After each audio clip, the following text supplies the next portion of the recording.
আসসালামু আলাইকুম ৰহমতুল্লাহি ওবৰাকাতু। আমাৰ সকলোতকৈ ডাঙৰ আৰু গুৰুত্বপূৰ্ণ ধৰ্মীয় উৎসৱ দুটাৰ ভিতৰত অন্যতম হ'ল ঈদুল আজহা। ঈদুল আজহাৰ আৰু দুটা নাম হৈছে বকৰি ঈদ আৰু কুৰবানীৰ ঈদ। ঈদুল আজহা হৈছে আৰবী শব্দ, ইয়াৰ অৰ্থ হৈছে ত্যাগ কৰা আৰু ইয়াৰ প্ৰকৃত উদ্দেশ্যই হৈছে ত্যাগ কৰা।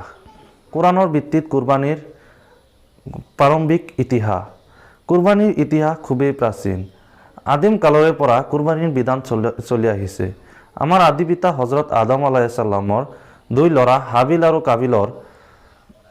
কাবিলৰ কুৰবানীৰ কথা মহান গ্ৰন্থ কোৰআন শৰীফৰ সুন্দৰকৈ বৰ্ণনা কৰা হৈছে।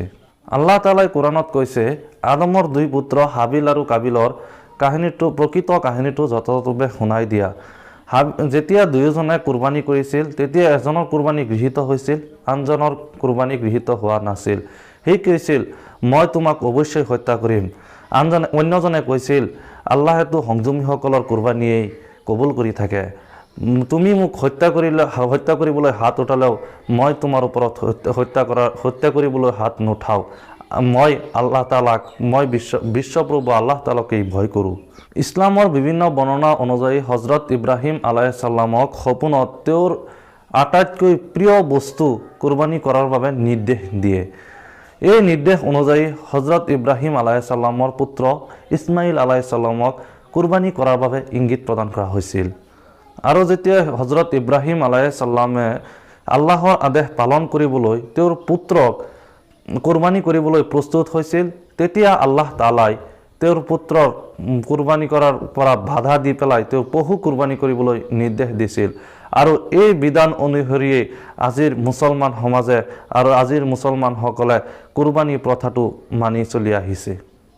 ঈদুল আজহাৰ নামাজৰ ৱাক্ত হৈছে জিলহজ মাহৰ 10 তাৰিখৰ ৰাতিপুৱা সূৰ্য উদয় হোৱাৰ পৰা দুপৰীয়া 12 বজাৰ আগলৈকে ঈদুল আজহাৰ নামাজ পঢ়িব পাৰে।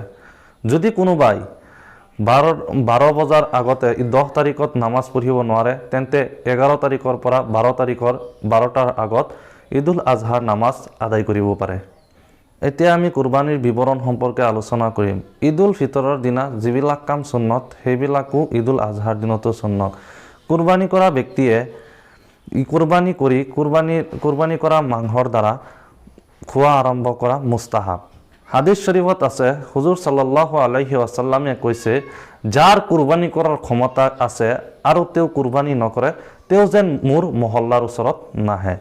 আৰু আজিৰ ভিডিঅ'টো ইমানেই। আৰু যদি কুৰবানীৰ মাছাইল সম্পৰ্কে আপোনালোকৰ জানিব বিচাৰে, তেন্তে মোৰ কমেণ্ট বক্সত জনাব পাৰে। আৰু মই সকলোকে অনুৰোধ কৰিছোঁ, যাৰ কুৰবানী কৰাৰ ক্ষমতা আছে আপোনালোকে কুৰবানী কৰক আৰু আপোনাৰ মনৰ পৰা যি হিংসা আছে, হিংসা ত্যাগ কৰক।